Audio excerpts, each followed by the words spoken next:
Hola, buenas noches, ya estamos al aire. Hola, ¿qué tal? Buenas noches, Gaby. El día de hoy quiero agradecer a de México por la oportunidad de compartir conocimientos con médicos regios y gracias a Maico, gracias a la plataforma RMB por tanto apoyo que siempre nos dan. Y pues también para recordarles que ya estamos a mes y medio del Congreso Veterinario de Monterrey, que se llevará a cabo 8 y 9 de julio de 2022, ya de manera presencial en nuestra sede, en nuestra casa, en Cintermex. Es el 14, es el Congreso número 14, de manera presencial. El enfoque es medicina interna y tenemos varios talleres. El registro ya está abierto en www.cvmty.com. Ahí listo el registro. El programa también ya está, ya lo pueden descargar.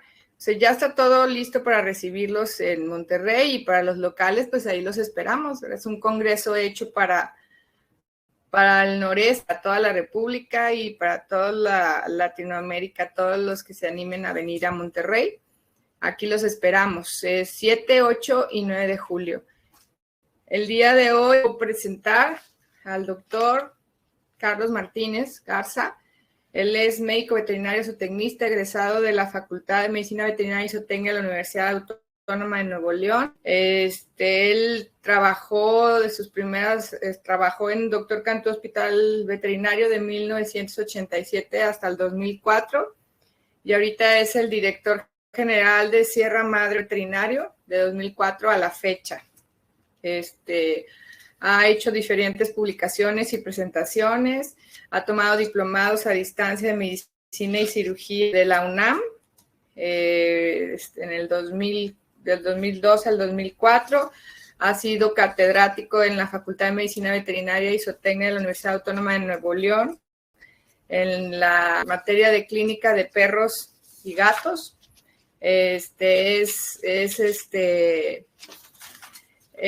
Siempre se está actualizando en todo lo referente a ortopedia, en los diferentes cursos de los básicos, avanzados y intermedios y todo lo referente a ortopedia él es su giro es la ortopedia del doctor Carlos, es coordinador del diplomado del IMPROVE en cirugía y pues también fue presidente de las OSCAS del área metropolitana de Monterrey, del 2002 al 2004, y también fue vicepresidente de Canaco, y pues es el director del departamento de Sierra Madre Hospital Veterinario en San Pedro Garza García, aquí en Nuevo León, y aparte es mi amigo. Y quiero agradecer por su tiempo, por su disposición, porque sé que él siempre súper ocupado, pero siempre que le pedimos que apoyo, aparte socio del colegio, ¿verdad? Y es consejero de ahí de la mesa directiva del colegio, y siempre que le pedimos apoyo, pues él siempre está dispuesto. Entonces, Charlie, adelante, cámaras y micrófonos son tuyos. El día de hoy él va a dar una charla bastante para muchos, porque es el manejo de fracturas, pero en razas miniaturas. Entonces, es diferente, sí habla de las fracturas, pero chiquitos que hay que cuidar, que parece que tenemos que armar un rompecabezas cuando se fractura.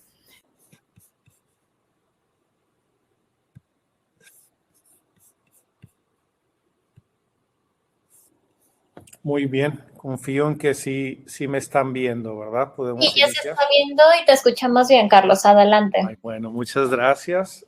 Pues muy honrado con esta invitación y de la misma manera me gustaría pues darle gracias a Remebet a través de Luis Fernando Martínez y de Gaby que me hacen el favor de invitarme, a Maico a través de Francisco y Andrés Contreras que también permiten este tipo de foros, y obviamente a Convepe, quien es muy bien dirigido por la doctora Julia Torres, con quien hemos colaborado y desarrollado una amistad de muchos años, y he sido testigo de su labor en el colegio. Y pues muchas gracias. El tema del día de hoy es manejo de fracturas en razas miniaturas. Y ahorita que dieron mi currículum, me acordé que en la tarde Saúl Martínez, un compañero de ahí del trabajo, un colaborador, mi socio, que da muchas pláticas en Gato, me decía, oye, pues es que vas a los congresos y como que ya no ves gente grande. Y le digo, no, Saúl, lo que pasa es que ahora nosotros somos la gente grande, ya no vemos, ya han pasado algunos años, han pasado algunos ayeres y gracias a Dios seguimos haciendo lo que nos apasiona.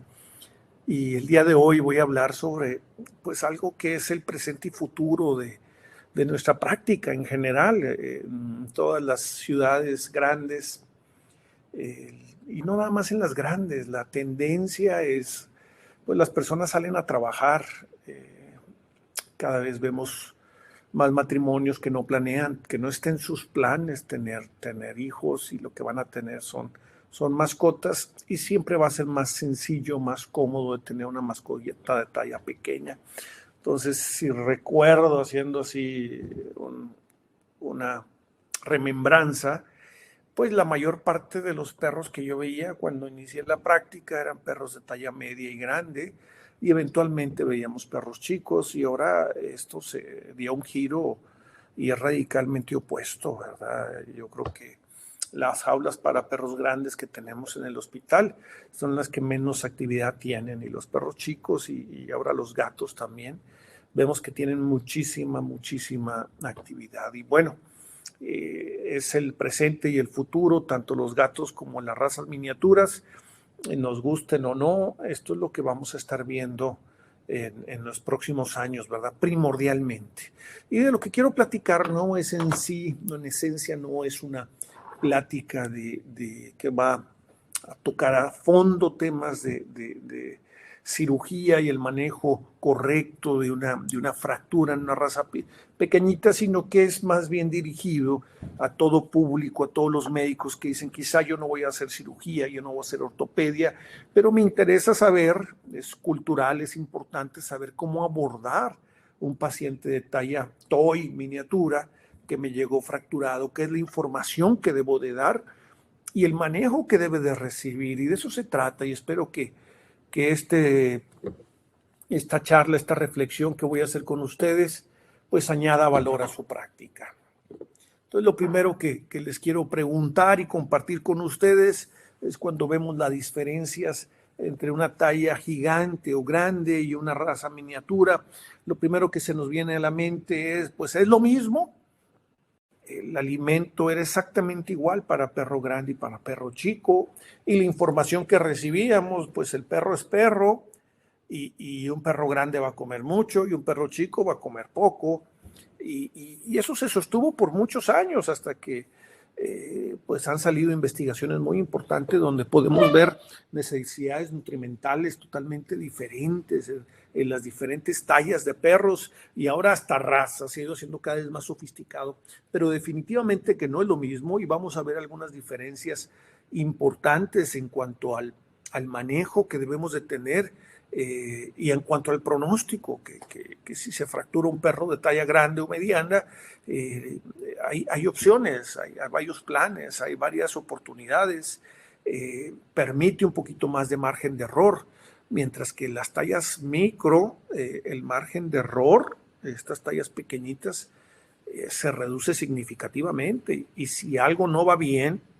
se puede complicar de manera terrible, ¿verdad? Y vemos situaciones catastróficas en nuestra práctica, perritos que intentaron poner un implante que no le correspondía a su tamaño, y se puede poner esto muy mal. Entonces, pues vamos a ver, para arrancar esta plática, mi objetivo es tener una charla con ustedes de 30, 40 minutos y dar oportunidad a preguntas y respuestas. Espero poder captar su atención, y si hay algo que digo que no se entiende, está el chat abierto, sientan toda la plena confianza de escribirnos, y lo podemos repasar con todo gusto. Esta imagen la hemos tenido por muchos años, y es la imagen de un radio de un perro de talla media o grande. Es una fotografía electrónica donde se ven las arterias, arteriolas, la circulación que vemos dentro del hueso. Y lo primero que tenemos que recordar, pues el hueso es un tejido, requiere de un aporte sanguíneo. En caso de no tener aporte sanguíneo, el tejido va a morir, es un tejido.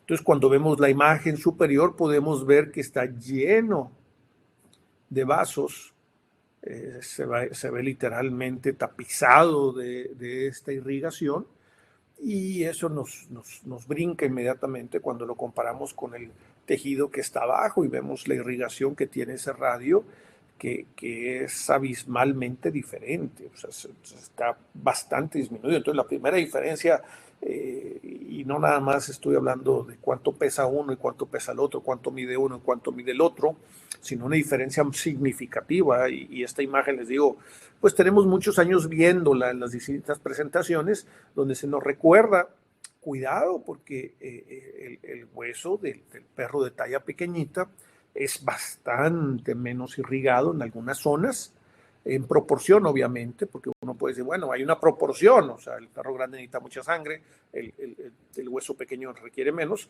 pero ustedes pueden ver la diferencia tan radical en la ausencia del hueso. Y si le ponen mucha atención a la corteza de ese hueso, ahorita voy a hablar más adelante, se va a hacer la segunda explicación, podemos ver que la corteza del hueso de arriba está bastante delgado, mientras que y el canal medular es bastante amplio. Y uno puede decir, bueno, pues es lógico, estás hablando de un perro grande, pero una vez más, en proporción al ver el hueso de abajo, vamos a ver un canal medular muy reducido y una corteza bastante grande. Ahorita vamos a ver ese tema más con calma, más detenidamente, perdón. Entonces, el primer tema es la irrigación. ¿Qué factores tenemos cuando se fractura un hueso? Y el día de hoy yo voy a tocar primordialmente las fracturas que son el coco de hoy en día, ¿verdad? Yo creo que las complicaciones más comunes que tenemos en la cirugía con relación a fracturas tiene que ver con esta clasificación, que son pacientes muy pequeñitos. Tenemos de pronto la experiencia de operar pacientes de 800, 700 gramos, de 1,200, de 1,500, pacientes que son muy pequeñitos. Y así la fijes de distintas maneras, hay mucha superficie de contacto. Mientras que en el número 2 podemos ver superficie de contacto reducido. O sea, si tú partes un lápiz a la mitad y tratas de mantenerlo unido por los dos extremos, vas a ver lo difícil que es mantenerlo perfectamente unido, ¿no? No se puede hacer una osteosíntesis tan sencillo como viene a ser una superficie bastante más grande, superficie de contacto reducido. Y cuando hablamos de fracturas simples, que es el punto número 3, se refiere a fracturas simples, no es que sean sencillas o simples de manejar, no, que por lo regular son transversas o ligeramente oblicuas. Y eso reduce la superficie de contacto, mientras que cuando hablamos de fracturas que tienden a ser bastante más oblicuas, la superficie de contacto entre los dos fragmentos es bastante mayor y por ende tienen menor, hay algo que hablan los ortopedistas de menor strain, ¿verdad? Hay menos estrés, hay menos energía concentrada en un fragmento muy pequeñito. Y cuando hablamos de energía concentrada, yo quisiera que fuéramos al ejemplo clásico, que ya la gente no lo ha vivido, pero el ejemplo típico es si tú vas a cambiar el birlo de una llanta y usas una palanca, ya ven que hay como una L, y tratas de moverla. Si no se mueve, lo que todo mundo hace es poner un tubo largo y vas a ver que con mucha facilidad la vas a mover. A esto le llaman torque, y lo que tiene que ver con esto es que en un área muy pequeñita vas a encontrar mucha energía. Entonces, pequeños movimientos se van a exponenciar en el sitio de fractura. Y esto que dice fracturas simples, estamos hablando de que hay mucha energía concentrada en una superficie muy pequeñita, y lo hace siempre un factor de riesgo, lo hace siempre un desafío. Tejidos blandos limitados también son temas que ya se han platicado mucho con relación a las fracturas en talla pequeña.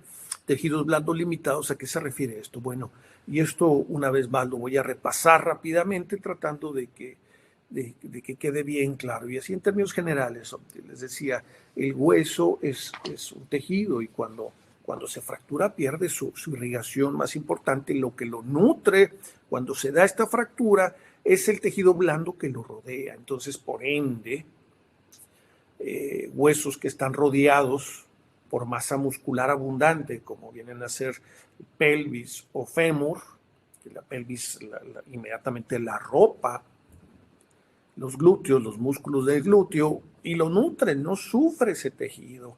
El cuerpo inmediatamente responde con un coágulo que empieza a organizar y se dan todos los factores para iniciar una cascada de eventos que van a tratar de reparar esa fractura. Por tal motivo, cuando tenemos una fractura en huesos que están revestidos de músculo, por definición son de mejor pronóstico. Entonces, huesos en estos pacientes, sobre todo porción distal de un irradio de un perro miniatura, pues básicamente vas a encontrar el hueso y piel, o sea, no hay. Entonces sufre al no haber tejidos blandos que lo arrope, que lo cuide, y algo que voy a ver y que no quiero, porque después se me va el orden de las ideas, que no quiero que se me olvide, es por eso es tan importante cuando llegan a nuestro consultorio, así no tenga rayos X en mi consultorio y veo que es evidente una fractura, pues mi primera obligación es tratar de inmovilizarla, o sea, poner un Robert Jones, un vendaje, una férula, porque ante algún movimiento se puede exponer una fractura y esto la situación se pone difícil. De hecho, lo correcto sería antes incluso de tomar una radiografía, si en el caso de que contamos con rayos X, antes de decir voy a tomar una radiografía, lo primero sería tratar de inmovilizar los fragmentos. Le quitamos dolor al paciente al no estar rozando hueso con hueso, al evitar esta fricción, y lo protegemos ante un riesgo que les decía, pues cuando el hueso está rodeado de músculo, si no lo inmovilizas es difícil, porque la estructura ósea del radio y la ulna de un perro miniatura, es diferente a un perro grande, gigante. Aquí nos vamos. Y este me pareció sensacional, este TAC de radio y ulna, de la parte distal de radio y ulna, y espero que se pueda proyectar correctamente, pero yo necesito lentes para verlo, y les voy a pedir que todos centren su atención, por favor, en la laminilla, en la parte derecha de su pantalla, donde vemos el grande radio y ulna. Y podemos describir perfectamente el radio y la ulna, la parte distal, ya casi llegando a la articulación carpal. Podemos ver perfectamente un canal medular abundante. Hay una buena médula en esa zona. Y por ahí les decía, hay una buena cantidad de irrigación. Mientras que vemos una corteza que no es tan gruesa.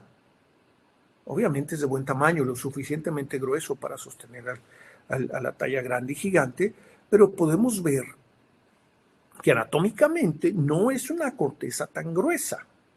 Si nos vamos a la laminilla del centro, donde vemos el TAC, y podemos estar viendo el canal medular de radio y ulna, vamos a apreciar que sigue existiendo un canal medular, se ve perfectamente tanto en radio como en ulna la médula, y también vamos a ver que la corteza no es tan gruesa.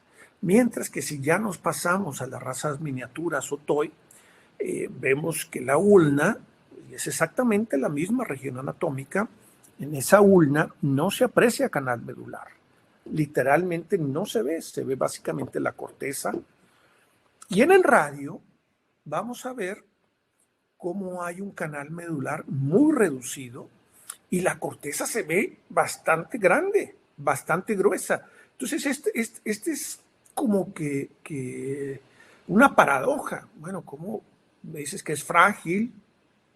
Si tiene una corteza, que la corteza es lo más rígido, lo más duro, lo más resistente, ¿Cómo me vas a decir que es frágil cuando me estás dando un ejemplo donde se aprecia una corteza bastante gruesa con una médula reducida y del otro lado, del otro extremo, es una médula muy grande que uno puede pensar, bueno, entonces la médula tiene punto de apoyo, entonces la médula tiene resistencia? No, pero hay un fenómeno que llamamos plasticidad. Y no voy a hablar de resistencia de materiales ni meterme en fórmulas matemáticas, pero si nos vamos a la siguiente laminilla, se va a ver muy bien bajo esta. Esto es muy gráfico. Los chinos tienen ahí un lema que es ser resistente como el bambú. Y yo cuando vi esta gráfica, me acuerdo por ejemplo, las palmeras, que viene el aire y soporta el viento y se dobla, pero no se rompe. Por supuesto que el hueso no es exactamente igual, ¿verdad? Pero cuando viene un hueso con estas características, que tiene una médula de buen tamaño y una corteza relativamente más delgada, la plasticidad de ese hueso es bastante buena. ¿Esto en qué se traduce? Que cuando viene un impacto, cuando viene un traumatismo, hay cierta capacidad de plasticidad, que el hueso puede soportar ese movimiento y no fracturarse. Y esto es bien importante. Entonces, esta característica anatómica los hace abismalmente diferentes. Les decía, es una paradoja, porque ante nuestra lógica dice, bueno, si tú me dices que es más resistente la corteza o la médula, pues yo diría, bueno, entonces entre más corteza tengas, bastante más resistencia. Sí es resistente, pero no soporta. No hay una plasticidad en ese tejido. De tal forma que aquí quise ejemplificar y andaba buscando una imagen que fuese una cerámica todavía con un núcleo más pequeño para decir si es rígido, pero ante un impacto, ante pues lo atropellaron, se brincó del techo, iba el auto en movimiento y se salió. Bueno, pues es de esperarse la fractura. Pero cuando estamos hablando, oye, pues estaba en mi regazo, estaba en el comedor y brincó. No, o sea, brincó de la silla y se escuchó donde se fracturó, o ya no pudo usar la patita, o simplemente te dicen, es que estaba en la casa. No hubo nada, o sea, no hubo un accidente real. Esencialmente lo encontramos así, y esta es la historia que se repite vez tras vez. ¿Y por qué hago tanto énfasis en esto? Gracias. ¿Por qué hago tanto énfasis en esto? Porque cuando llegan al consultorio, cuando llegan a consulta, el propietario ve una fractura como la que estamos viendo en este momento. Ustedes disculpen. Y lo primero que te dicen es, bueno, pues casi no le pasó nada. Es una fractura simple, se fragmentó en dos porciones. Entonces eso es fácil. Esto es sencillo de corregir, pues le van a estirar la patita como iba a decir como se lo hicieron a mi hijo, pero pues todos tenemos experiencias de esta índole. Lo van a sedar un poquito, van a estirar y lo van a poner en su lugar. Y ya con una férula va a quedar bien, porque nuestra lógica es, oye, pues si se fractura, el cuerpo va a responder y va a echar a andar todo este mecanismo que va a permitir que consolide correctamente. Pero ahí es donde requerimos realmente la colaboración de todos los colegas, aunque uno diga, yo no opero. Muchos clientes me han dicho, pero muchos, ¿sabes qué? Voy a pedir una segunda opinión. Dicho sea de paso, como norma ética de los hospitales, si tú vas con un médico que se ofende cuando tú le dices, oye, yo quiero conocer cuál es tu preparación, me gustaría pedir una segunda opinión, y si se dan los ofendidos, algo está mal. Entonces yo les digo, claro que están en su derecho a pedir una opinión. Y algunas otras personas de pronto cuando ven estas imágenes me dicen, no, mira, está bien, yo quiero que le pongas una férula, al final del día, pues voy a esperar un mes y medio, si por alguna razón no consolida como tú dices, pues ya te lo traigo y lo operas. Y eso es una historia que se repite y se repite. Y la realidad es que el cliente, nuestra labor más importante, como Convepe, como profesión, como médicos, es la educación. Y ahí es cuando tenemos que invertir tiempo y decirle, no señor, este tipo de fracturas tienen un alto índice de morbilidad y, y es el coco de las ortopedias, o sea, no son sencillos. Este marcador que tengo ahí, tal vez no todos estén familiarizados con ellos, pero hay unos software que tú pasas la imagen a este software y es un marcador, este es de 10 centímetros. Entonces ustedes se pueden dar una idea, entonces a la hora que lo pasa el software para ver qué implantes vas a usar y todo eso, hace la medición en automático con eso, pero no sirve como referencia porque literalmente son 10 centímetros. Entonces pueden ver la diferencia que hay entre el marcador y el hueso que estamos viendo en este momento. Hay estudios donde han revisado cuál es el pronóstico, cómo les va a los pacientes cuando se operan de forma inmediata y cuando te los traen al mes y medio. Honestamente me dan ganas de decirle, no, mire, discúlpame, yo se lo puedo operar ahorita. Si lo traen un mes, pues ya es otra historia. O sea, no me dan ganas de operarlos porque la situación se pone muy difícil. Entonces, estas historias se repiten y se repiten y se repiten continuamente y es el día a día, ya es el pan nuestro de cada día. Tenemos que afrontarlos y educar a esos clientes para que tomen la decisión acertada, para que tomen la mejor decisión. Perdónenme. ¿Cuáles son las técnicas para corregir estas fracturas? Durante muchos años se intentó la inmovilización externa. ¿A qué me refiero con inmovilización externa? Lo que uses, un vendaje, un Robert Jones, una férula, lo que tú digas, así uno diga, yo soy bien bueno para colocar en su lugar estos fragmentitos y mantenerlos ahí, le voy a poner una férula. Y al final del día, y esto es lo triste, me ha tocado colegas que le dicen, no se preocupe, si no queda bien, pues ya lo trae y vemos quién se lo opera. Y tráigame en 2 o 3 semanas a tomar radiografías y no, como que sí está consolidando y de repente te los traen con una inmovilización externa que tiene 2 meses y ya el escenario es muy diferente. Entonces, el nivel de complicación que tiene una inmovilización externa es del 83%. ¿Qué quiere decir esto? El 83% de las veces va a fracasar. Entonces, si tú le dices a un cliente, oigan, pues la estadística me dice que el 83% de las veces no va a funcionar. O sea, la mayoría de las veces las limitaciones tienen que ver con limitaciones de información. Que el cliente te dice, es que yo no quiero someterle a una anestesia, me da miedo, es muy peligroso. Bueno, sí, pero que tiene que saber que el 83% de las veces no les va a ir bien, va a fracasar y el riesgo es muy alto.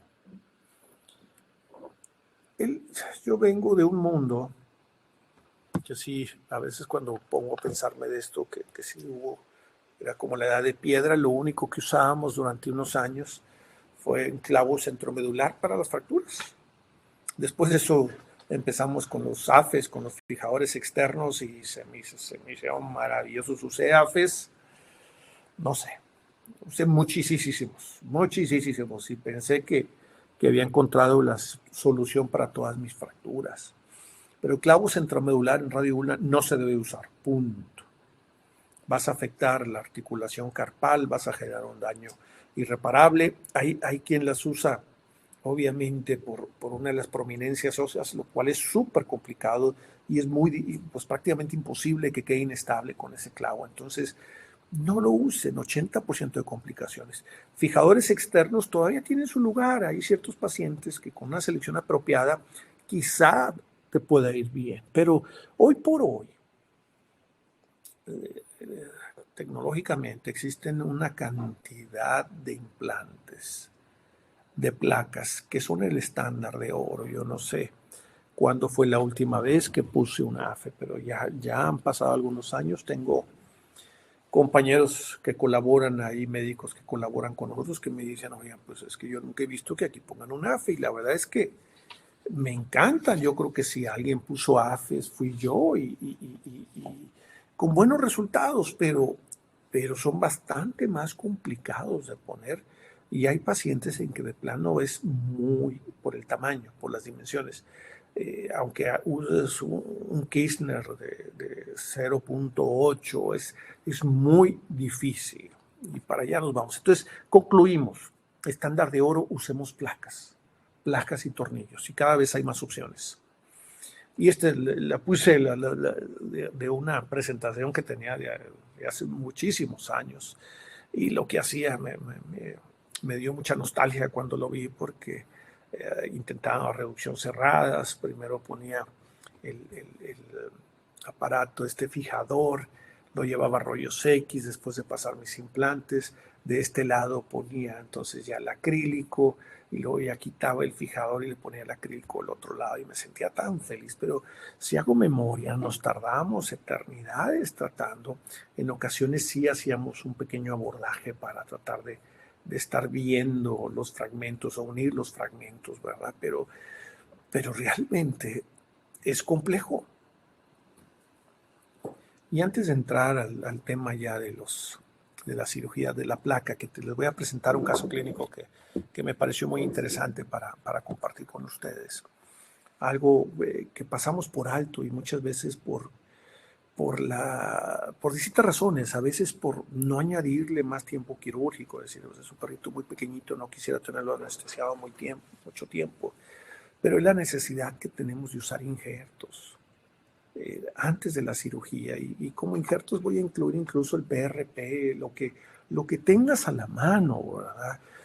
Yo uso mucho hueso esponjoso, de la pelvis, del húmero, de donde sea, o sea, donde puedas, un poquitito añade, o sea, mejora el pronóstico. La necesidad de usar injertos, y hay muchos papers, está perfectamente documentado, mejora abismalmente, y desde el que vemos del lado izquierdo, que ya son cosas muy sofisticadas y muy caras, hasta hueso esponjoso, como les decía, usar injertos. Y bueno, también comentar, conforme avance el tiempo, vamos a tener disponibles cada vez más injertos.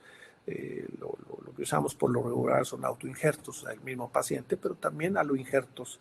Poco a poco van a ser cosas que vamos a irnos enfrentando. Entonces, usarlo siempre en cirugías es el estándar de oro, ¿verdad? Siempre en cirugías, que como práctica no siempre lo hacemos.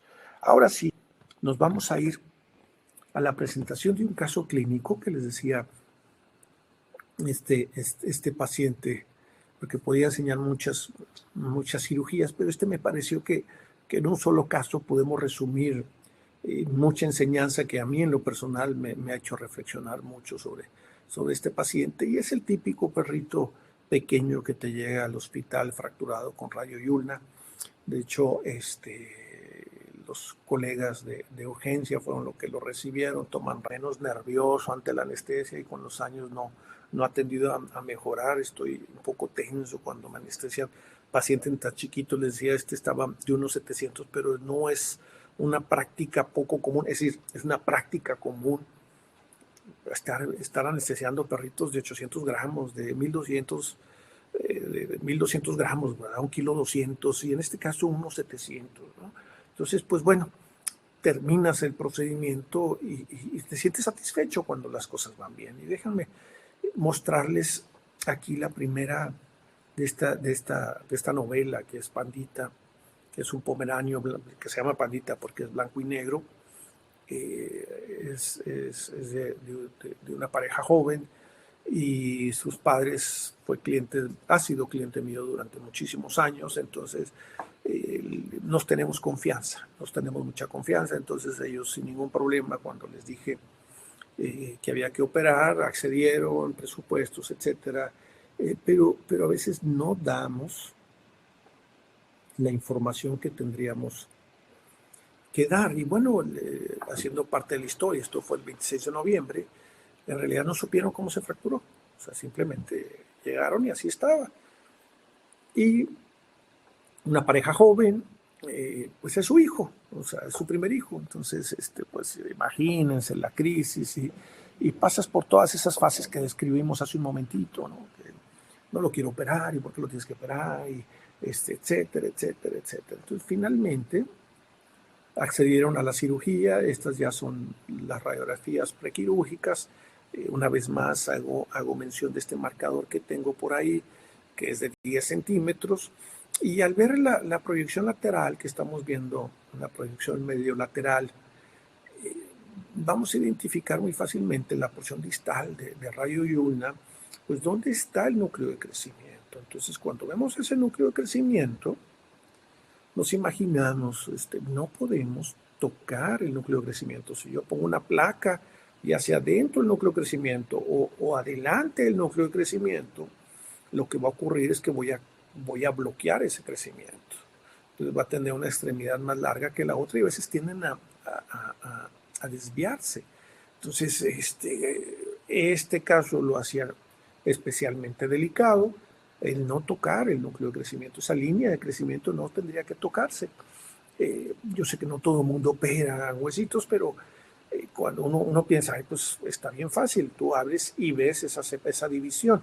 Esta es una división radiográfica, ¿verdad? Cuando uno ingresa a quirófano, no se aprecia, entonces con una aguja pequeñita empezamos a buscarlo y ya sabes, hasta aquí puedo llegar. Entonces nos deja una porción muy limitada. Y bueno, este es el resultado de mi cirugía. Estamos hablando una vez más el 26 de noviembre del año pasado. Y esta es pandita antes de la cirugía. Esta es pandita después de la cirugía.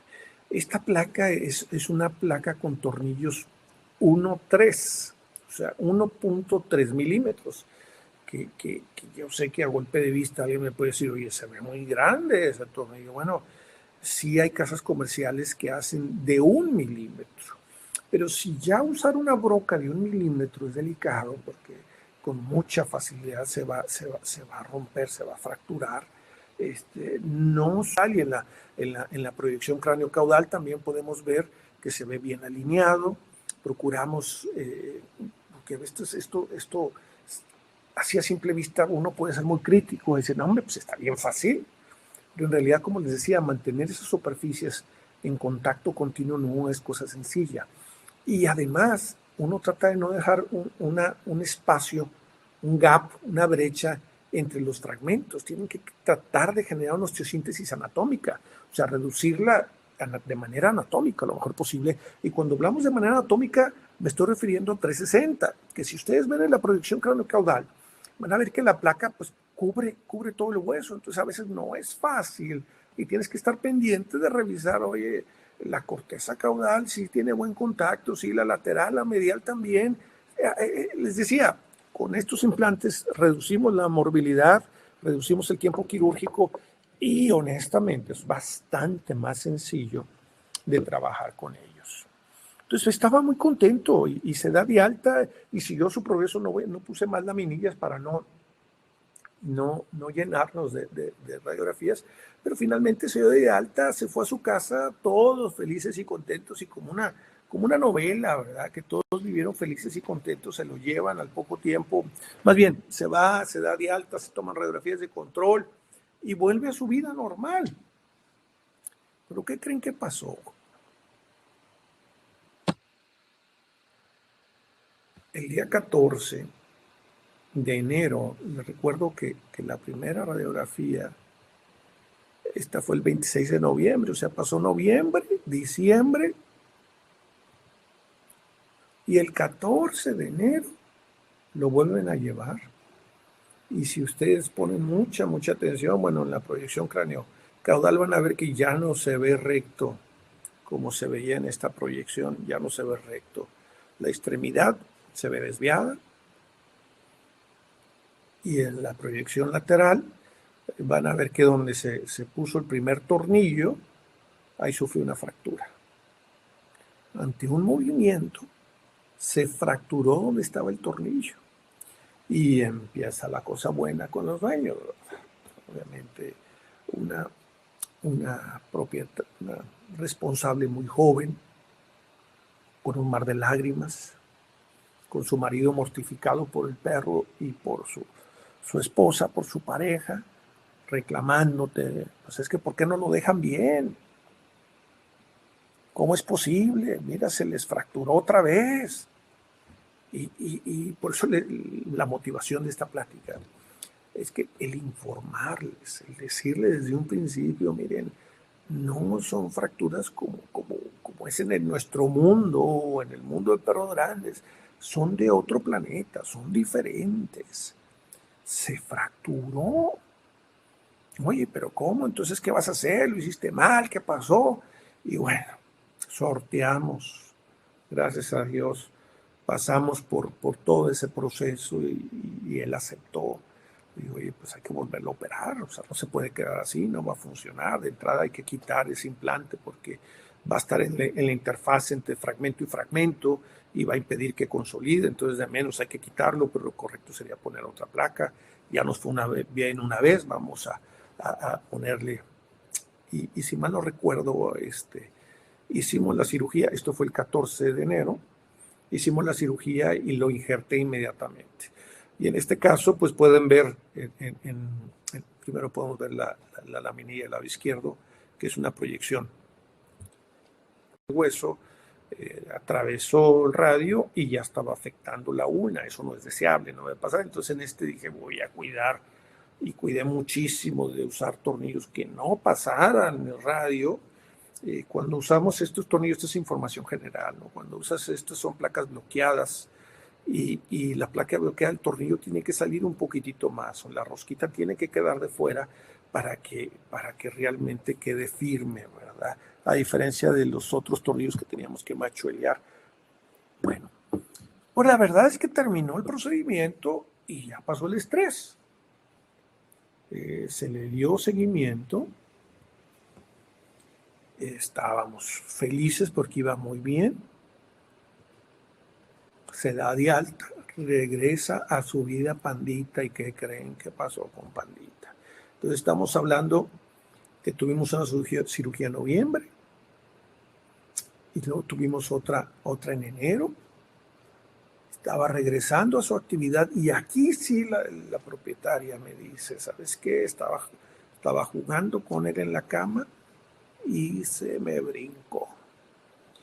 Y estoy mostrando estas imágenes que la verdad es que me da pena que las vean así, porque les platicaba que lo correcto es inmediatamente inmovilizar antes de tomar radiografías. Pero bueno, en ocasiones las guardias están bien saturados y tienen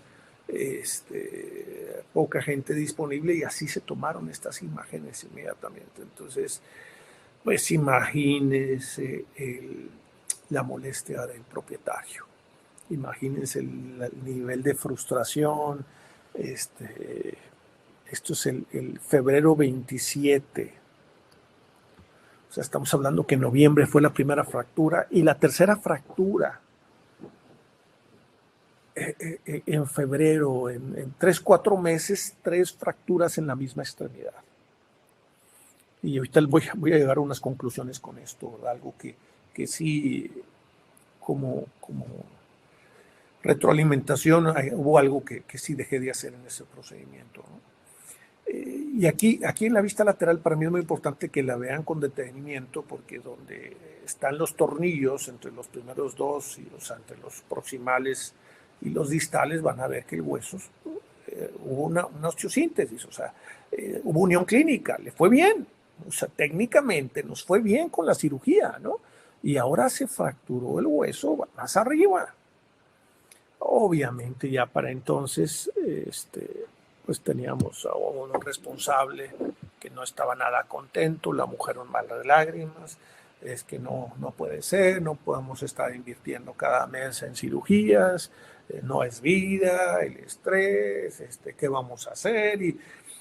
Y como que te quieren hacer partícipe de la molestia, ¿verdad? Y es que ¿por qué no lo dejas bien desde un principio? Y pues es que y ya le veo que se le ve la pata chueca, ya no le va a quedar derecha, y todos estos temas que día a día vivimos los veterinarios, que día a día pues tenemos que es parte de nuestro trabajo, ¿verdad? Escuchar y escuchar y escuchar. Y entonces, insisto, aquí está también. Dice 27, sí, 27 de febrero. Se lo llevan y lo vamos a pensar. Este es el 27 de febrero y lo traen a que yo lo vea el día 3. Pues me tiene confianza, es cliente de muchos años, accede a un tercer procedimiento. Ahorita les enseñaba que esto fue de marzo 1, esta vez que lo consulté, y lo operé hasta el 7 de marzo. O sea, obviamente, pues vieron opciones, ¿no? Y yo los entiendo, como propietarios tampoco es sencillo decir, pues voy a estar haciendo esto toda la vida. Y dicho sea de paso, de pronto podemos hablar de osteogénesis imperfecta en algunos pacientes, que es difícil definirlo, pero sí todos hemos tenido, bueno, a veces no puede ser todos, pero hemos visto pacientes que se han fracturado muchas veces y que no les va bien.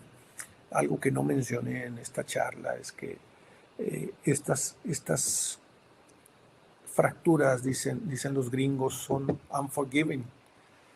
¿Qué quiere decir esto? El margen de error es mínimo. Si no haces una buena osteosíntesis, le va a ir mal, y le va a ir mal quiere decir que va a perder hueso, lejos de ir formando tejido óseo nuevo, empiezan a entrar una reabsorción, y cuando no se ha manipulado correctamente un hueso, que usaron tornillos grandes, que pusieron un afe con clavos demasiado grandes, que hicieron demasiadas revoluciones y no enfriaron cuando estaban pasando, si hay poca sangre y estás quemándolo además, te va a ir mal.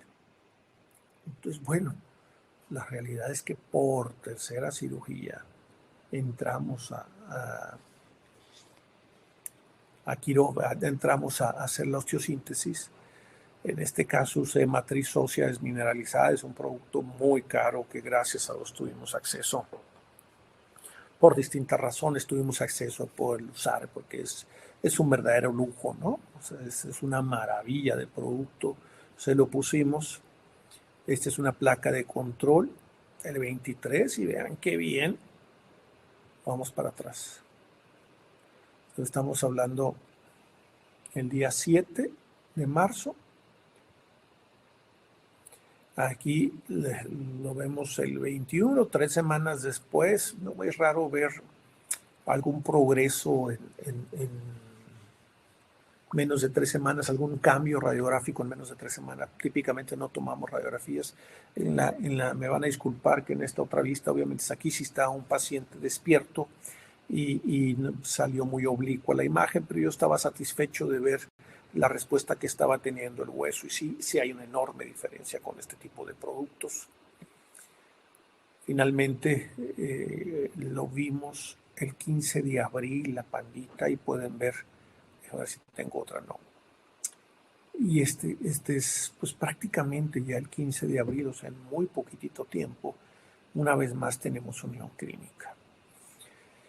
Bueno, les tengo que decir que esta es la experiencia con Pandita, que es lo que omití, y en este caso no me dio mucho tiempo, pero que debe ser un estándar ya, debe ser algo que tenemos como parte de la información que damos cuando lo voy a operar, porque hace años lo que decíamos era, mira, si el implante no le molesta, ¿para qué lo quitas? ¿Para qué vas a volver a operar? ¿Para qué vas a volver a anestesiar? Entonces, alguna vez escuché que en medicina quitan los implantes, sobre todo en pacientes jóvenes, porque el tiempo de corrosión de los metales que se puede usar, sobre todo cuando se usaba más acero que titanio, puede ser 40, 50 años. Entonces, si es un paciente joven, a cierta edad se puede corroer, entonces más vale quitarlo, ¿no? Pero ahora sabemos, sobre todo con estos pacientes que les digo, de rutina no los quito, y en pacientes de otras razas sigo empleando en cierta forma ese criterio, pues realmente si no nos están dando problema, no lo voy a quitar, pero hay estudios retrospectivos en cómo los implantes, cómo las placas, y aquí sí tengo que mencionarlo, porque a veces hacemos mucho énfasis en que usamos placas bloqueadas de una tecnología diferente, que esta es tecnología de este año, de este siglo, etcétera, etcétera, porque las placas anteriores, al momento que apretabas el tornillo, comprimía el hueso y obviamente restaba irrigación. Y ahora las placas bloqueadas se bloquean sobre la misma el mismo implante sobre la misma placa y está a unos milímetros del hueso, no presiona el hueso, permite la irrigación correcta y que se forme un tejido.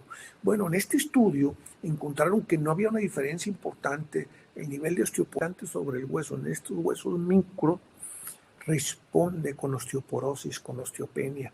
Y no se sabe exactamente cuáles son todos los factores, pero uno dice, bueno, lo que no se usa se atrofia. Y si la placa está recibiendo todo el peso, evidentemente el hueso no se está usando enteramente y ese hueso va a tener menor densidad.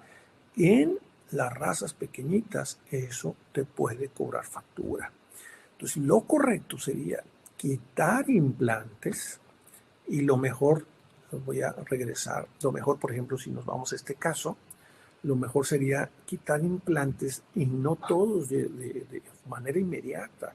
O sea, en este caso quizá lo mejor sería, si ya siento que está perfectamente unido, quitar los más cercanos a donde estuvo la línea de fractura y dejarlos del extremo.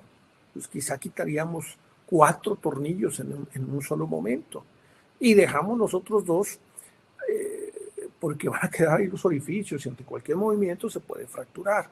Y si no son clientes que acepten 2 procedimientos para quitar un implante, entonces estarías obligado a quitarlo e injertarlo y inmovilizarlo de alguna manera por lo menos 2 o 3 semanas, cuidándolo muchísimo porque quedan donde estuvieron los implantes, donde estuvieron los tornillos, pues quedan los huecos, y esto es más propenso a fracturarse. Entonces, quitar implantes es una máxima hoy por hoy en estos pacientes pequeñitos. Estamos llegando al final. Bueno, sí les tengo que confesar que no lo he hecho en Pandita, que así está todavía. Obviamente entiendo a los responsables que me dicen, oye, pues ya lleva 3 cirugías, no estoy feliz si le vas a hacer 2 más. Entonces les pedí que me lo llevaran y me cuestionaron mucho. Bueno, por lo menos mándenme un video para saber cómo está. Espero verlo pronto. Andan de viaje en Dubái y me mandan la foto de Pandita. Entonces, pues no lo queremos para concurso, ni para carreras, ni nada. Gracias a Dios, ahí va de nuevo. Es funcional y vive sin dolor. Entonces, ese es Pandita, nuestro. Y bueno, por último, ya entro en la parte final de la charla. Les mencionaba la presidenta Julia Torres acerca de nuestro evento. Siempre que hablamos de ortopedia, y gracias a Dios, cada vez es más común que el mismo propietario te diga, oiga, y va a requerir rehabilitación este procedimiento. ¿Será bueno llevarlo a fisioterapia? Cuando les decía, eso habla de que alguien ha estado educando. Entonces la fisioterapia es determinante, hay una diferencia abismal, es buenísima, la súper recomiendo, es prácticamente para todos se benefician de él, y vamos a tener un curso, un taller teórico práctico, ¿verdad? Estas son las fechas donde pueden localizarles, es parte de la cirugía, tendría que ser la fisioterapia. También mencionarles, aquí tenemos 7, 8 y 9 de julio, los esperamos en Monterrey. Tenemos amigos que nos visitan año tras año y nos dan muchísimo gusto de saludarlos en nuestro evento. Los doctores del colegio, el comité directivo realmente hacen un súper esfuerzo en organizar eventos de altísimo nivel. A mí me llena de satisfacción ver que llegan y dan las charlas y esa misma charla, ese mismo nivel de calidad, las escuchas en otros foros de talla internacional. Entonces, 7, 8 y 9 de julio los esperamos en Monterrey. Este es mi contacto, Sierra Madre Hospital Veterinario. Estoy a sus órdenes. Y entramos a la sesión de preguntas y respuestas.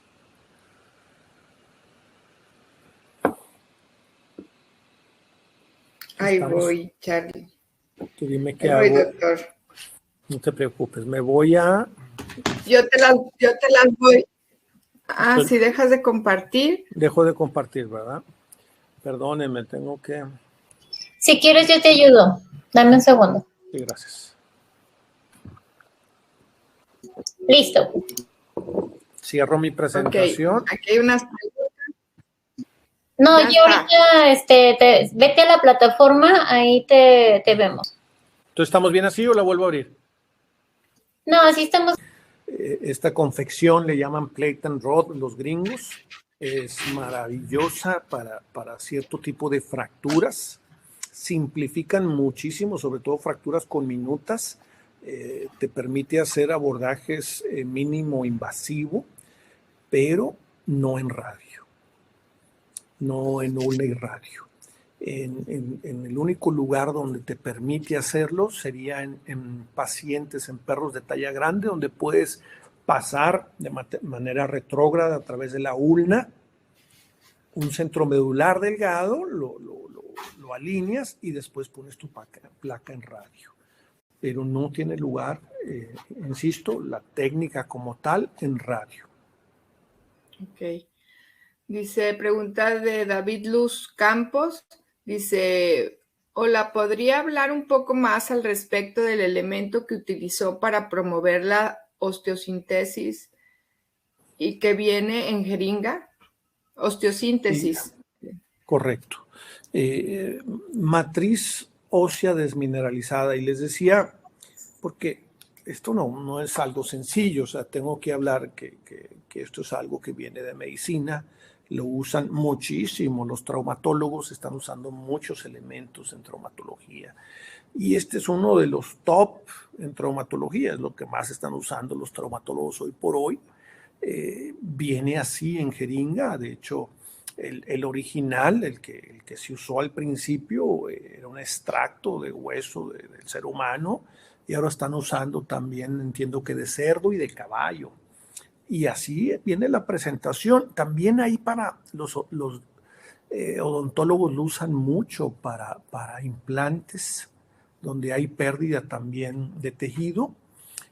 Pero las presentaciones grandes que se usan para traumatología son muy costosas. O sea, esa jeringa que vieron por ahí, estamos hablando de que debe costar 15 a 20 mil pesos solo el injerto, ¿no? Entonces, es una limitante. Por eso les decía lo que puede usar, o sea, PRP, injerto del propio paciente, ya se están vendiendo otras opciones, ¿no? Pero pues esa la verdad es que para un caso tan extremo como este, pues ustedes pueden ver el resultado que nos dio. Muchas gracias, doc. Ahí dice Lili Mendoza, dice, buenas noches, doctor, excelente ponencia. Disculpe la pregunta, por ejemplo, en una fractura en el tercio distal del fémur, ¿tampoco se recomiendan los clavos? Me tocó ver un paciente que lleva... Cruzados, que técnicamente no es así tan complicado y te da muy buenos resultados, pero tienen que ser fracturas supracondilias inmediatamente, es decir, muy cercanas a la tróclea, muy cercanas a la articulación, para que te dé un buen resultado. Si la fractura ya es del tercio distal, pero no está tan cercana, este tipo de fracturas es muy común en pacientes jóvenes. Y cuando se fractura un paciente joven, queda como una W. Entonces, cuando uno ingresa y hace la coaptación, es perfecta, porque es como armar un rompecabezas. Y entonces uno puede pasar sus clavos cruzados y sí te dan es una fijación bastante aceptable. Insisto, hoy por hoy pues están usando bastante más las placas. Los clavos cruzados en esos casos también bloquean la línea de crecimiento. Entonces, en pacientes jóvenes tienes que planear retirarlos porque va a bloquear una línea de crecimiento igual que las placas. Entonces, estamos por ahí. ¿Estamos bien todavía? Sí, todo bien. Es que me congeló la imagen y no me favorece mucho. Pero bueno,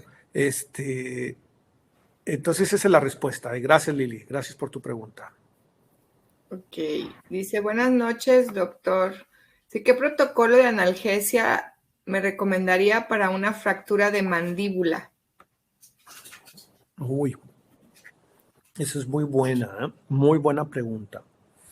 En otra presentación, y no quiero meterme mucho en cosas técnicas de ortopedia, ¿verdad? Porque no es el caso, pero en primer lugar, por lo regular siempre nos quedamos cortos. Y el ideal en una fractura de mandíbula no es tan complicado hacer bloqueos también. Es decir, cuando hay una cirugía electiva que nosotros estamos planeando, voy a hacer una cirugía, lo metemos en un AINE por lo menos 48 a 72 horas previos a cirugía. Sabemos que cuando hacemos esto, la curva del dolor va a disminuir mucho ante la cirugía. Por lo regular, lo que hacemos en el hospital, y eso gracias a Dios tengo quien me apoye con eso, damos un AINE y el día de la cirugía procuramos hacer bloqueos, que les decía, en realidad no es tan complicado y va a estar bastante más cómodo después de cirugía. Y si se les hacen infusión con una serie de cócteles, y una vez más lo que tengas a la mano, Bupre, ketamina, Lido, si hay fentanilo, Keta, Lido, hay una serie de cócteles para tenerlos con infusión. Y en fractura de mandíbulas hace poco tuvimos una presentación que es AINES y gabapentina durante 10, 15 días. Ok. Aniceto Azotla Pineda. Excelente charla, doctor. Las placas que ocupan para Pandita eran de mínimo contacto. ¿Qué nos puede comentar del uso de ellas? Sí puedo decir la marca y todo, ¿verdad? Sí. Sin problema. Bueno, porque sí creo que antes de estos implantes había estado usando otra marca y la verdad es que el tiempo quirúrgico se me incrementaba, y estas placas son muy amigables, son de intrauma, son las placas fixing y son bloqueadas. Eso que mencionas del mínimo contacto, lo que les platicaba, que la diferencia entre bloqueo y no bloqueo es que las placas que las tradicionales, las que se usaban y se siguen usando, tienen la cabeza del tornillo que cuando tú la comprimes contra el hueso, literalmente está presionando el hueso. Esta tecnología, que la primera tecnología que salió era una rosca sobre lo que era la cabeza del tornillo, y esa rosca se fija la placa y queda bien firme. Esa tecnología surgió con pacientes con osteoporosis y Fixing desarrolló un sistema que, si mal no recuerdo, es el ángulo de Morse, que entra, no tiene rosca la cabeza, tiene cierto ángulo cónico que a la hora que tú lo ajustas con la fricción, es la tecnología que usan en Fórmula 1 para poner las llantas. Todos hemos visto que en Fórmula 1 ponen un solo birlo, y que cuando entran, los que hayan visto ahorita que Checo Pérez quedó en segundo, yo quedó en primero, pero estuvo bueno. A los que se metieron a Fórmula 1 se dan cuenta que de repente se atoran, porque cuando con la fricción, en lugar de irse soltando, lo usan en la aeronáutica y en este tipo de ingenierías, se empiezan a ajustar y puede generar como una soldadura fría, ¿no? Es una maravilla de tecnología. Muy bien. Dice Andrés Martín Flores Ordóñez. Dice, en caso de retiro de implantes, ¿cuánto tiempo? Y lo operas y se va a su casa y tienes consecuencias como Pandita. La información que tendríamos que dar desde que lo abordamos es: voy a tener que estar pendiente de él hasta que esté al 100 y se puede llevar X número de semanas, ¿no? Pero en este caso, ya que hay unión clínica, a las 2 o 3 semanas, quitas 2 tornillos o 3, dejas pasar unas 3 semanitas, terminas de poner la placa. En pacientes demasiado pequeñitos hay autores que te dicen, y esto es bien interesante, hay autores que te dicen, bueno, incluso puedes quitar la placa, pero sabes que cuando quitas los implantes es bien interesante cómo se quedan adheridos al hueso. Entonces hay autores que han hecho trabajos que quitan todos los tornillos, pero dejan la placa adherida al hueso. Y así lo llevan 3, 4 semanas y luego lo citan para quitar la placa ya sin tornillos, ¿no? Porque a veces pues trae 2 tornillos de cada lado y ya los 2 están sueltos, y ellos toman esa precaución. Entonces, sí, por lo regular 3, 4 semanitas máximo. Ok, dice, no entiendo, aquí dice absorción por estrés. Así protección por estrés. Le llaman protección por estrés, y eso es algo que se está hablando muchísimo cuando se ponen placas, que el hueso sufre y se protege debido al estrés que está el implante sosteniendo sobre el hueso. Entonces se desmineraliza, se vuelve osteopénico. Ok. Pregunta de Jean Paul Beltrán Ibarra. Hola, buenas noches, doctor. Muchas gracias. Una pregunta, en el caso de Pandita, ¿por qué se fractura la diáfisis media? ¿Es porque quedó frágil ya que ahí fueron los tornillos de la primer placa? Ay, muy buena pregunta, que sí, no lo había pensado y no tengo aquí las imágenes para mostrarlas, pero hasta donde yo recuerdo, ya donde habían estado esos tornillos ya se habían cubierto. Pero sabes que hay otro fenómeno importante, que por eso es algo de lo que dicen que es prudente quitar placas en general. Hay una corriente que dicen, mejor quítalas, den problema o no, porque se dice que si bien que en esa tercera fractura de Pandita sí se tiró de la cama, ¿no? Y se dice que la placa, donde viene el traumatismo, la placa, que esto sí me parece más lógico que los orificios, porque ya deberían estar. Ok. Pregunta de Jesús Torres. Dice, no se realizó ortopedia, pero este caso clínico está muy interesante. Felicidades, Doc. Gracias.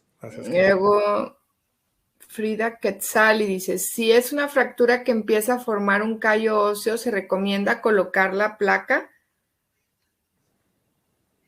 Qué buena pregunta, porque saben que estamos hablando de generalidades, ¿verdad? Cada paciente es diferente.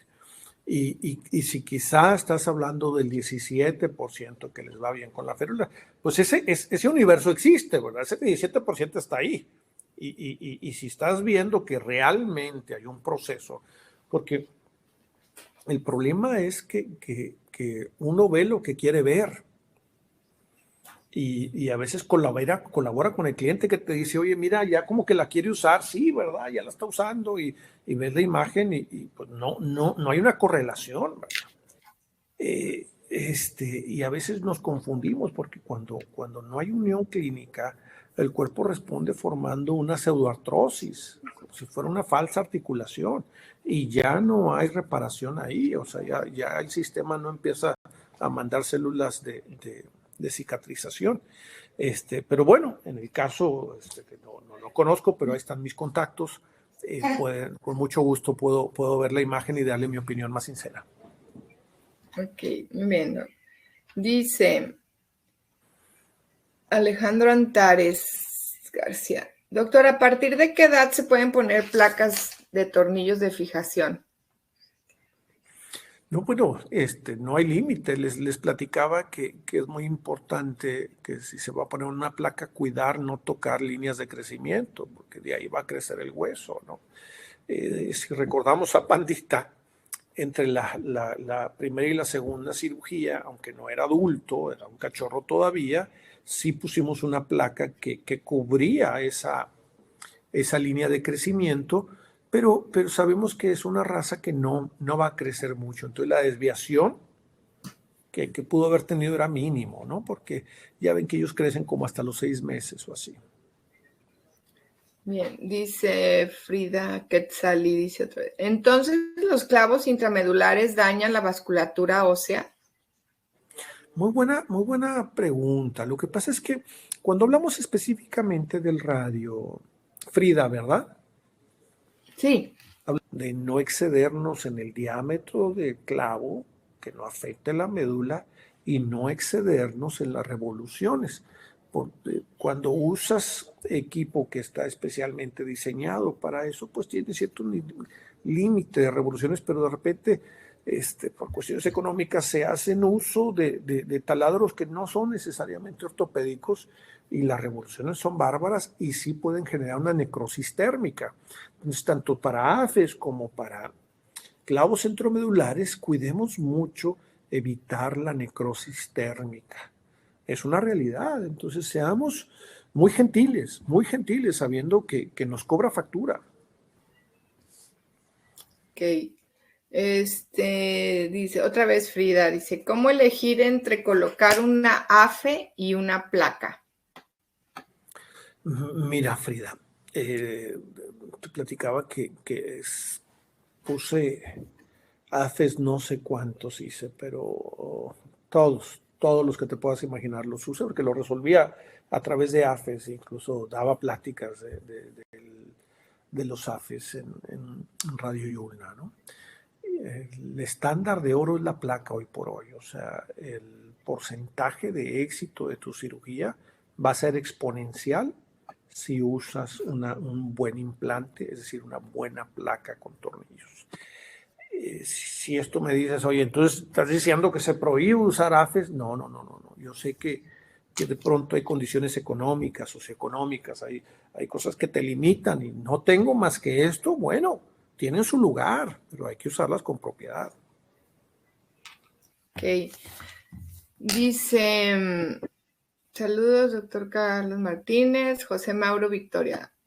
Buen caso y aprendizaje y reflexión. Un abrazo. Gracias, doctor. Fuerte abrazo.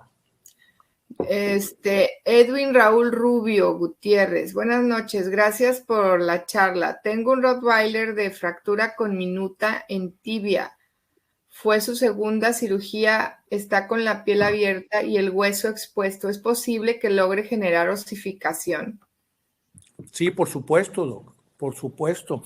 Y ese es el clásico ejemplo del tejido. O sea, quedó en el pavimento todo ese tejido. Tienes una fractura expuesta y no tienes forma de cubrirla. Pues la mejor forma de trabajar con él e inmovilizar esa fractura, de hacer una osteosíntesis, es poniendo un AFE. Y eso te permite estar haciendo curaciones y limpieza de heridas y debridación.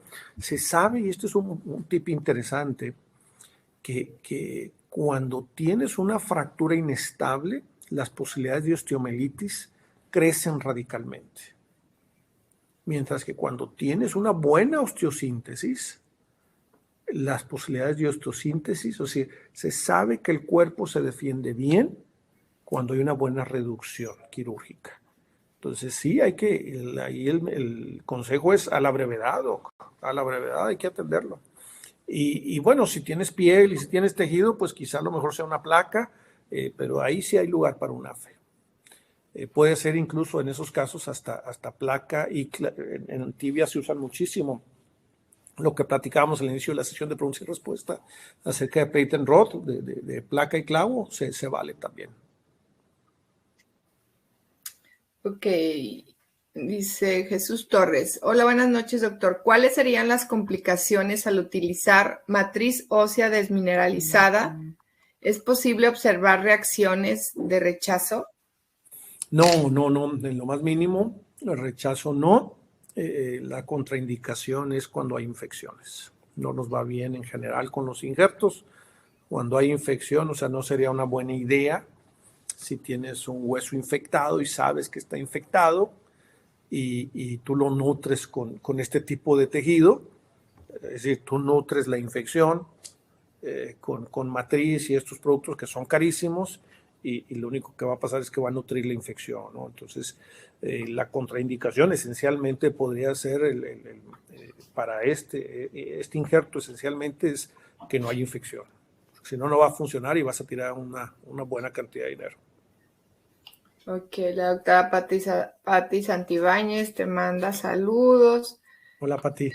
El doctor Moisés dice, saludos, doctor Carlos. ¿Utilizan sedantes previo a rayos X o previo al vendaje? ¿Y cuál es el sedante que más utiliza si el paciente permite la tranquilización? Sí, en general para pacientes así micros, procuramos no sedar, procuramos poner una inmovilización externa y evitamos sedarlos, ¿verdad? Y ya prequirúrgico, ya si requieres algunas otras tomas, ya lo hacemos prequirúrgico, ¿verdad? Ya bajo sedación.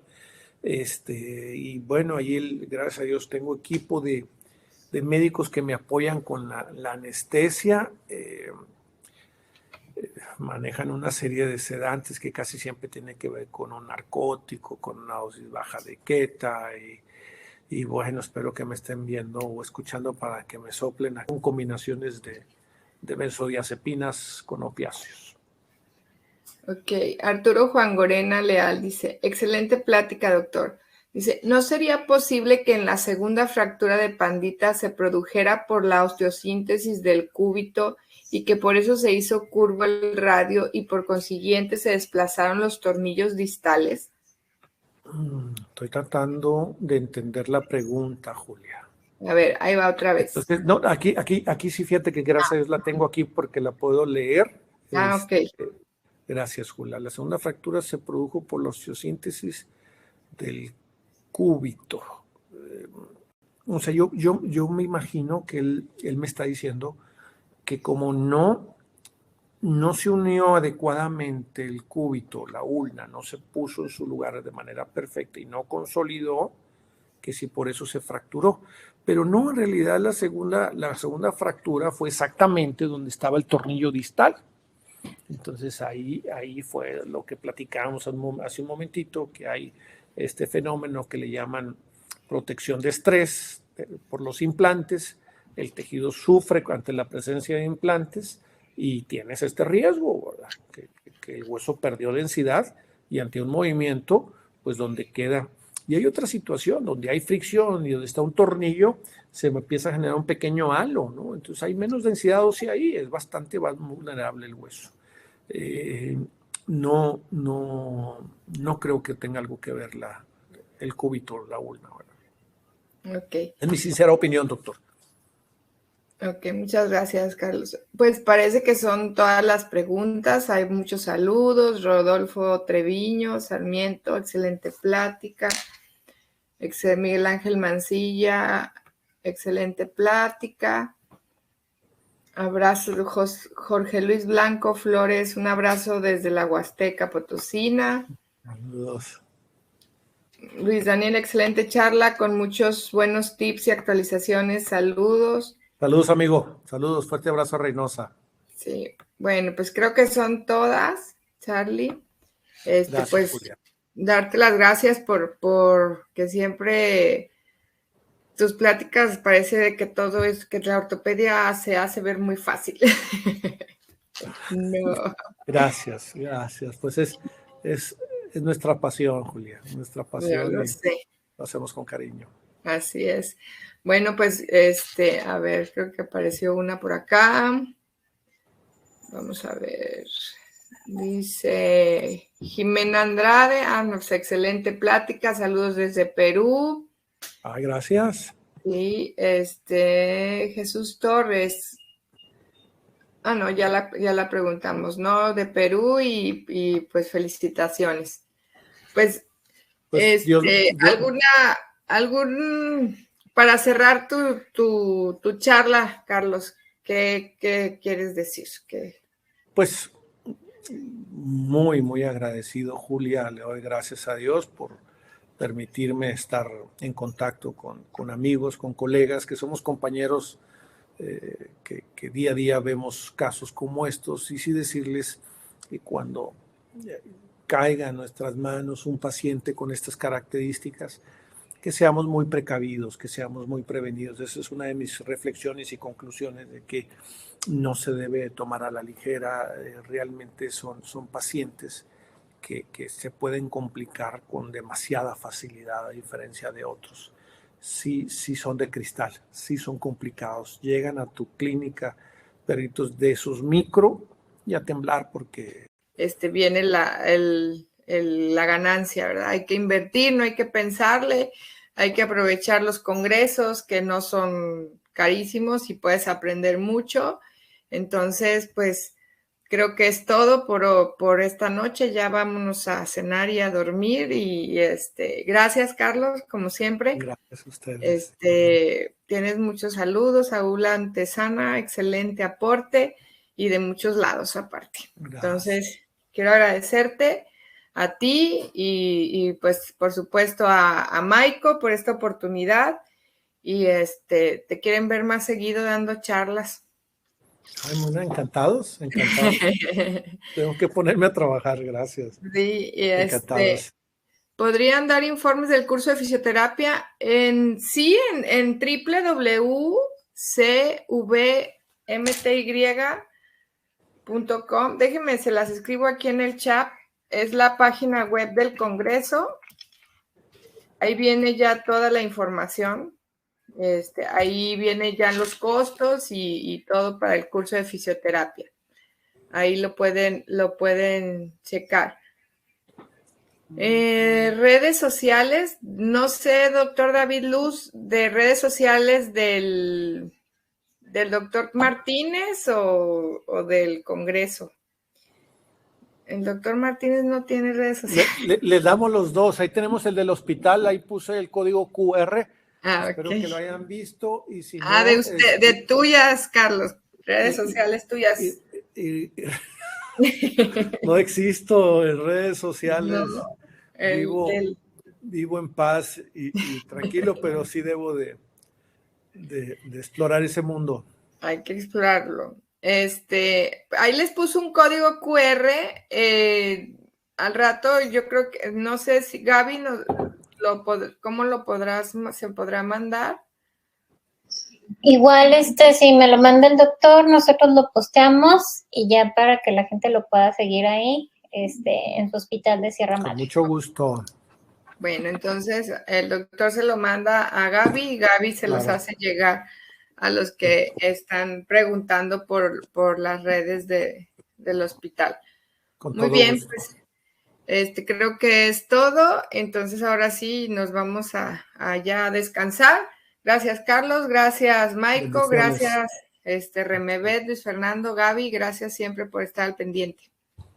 De nada, un gusto. Les recordamos que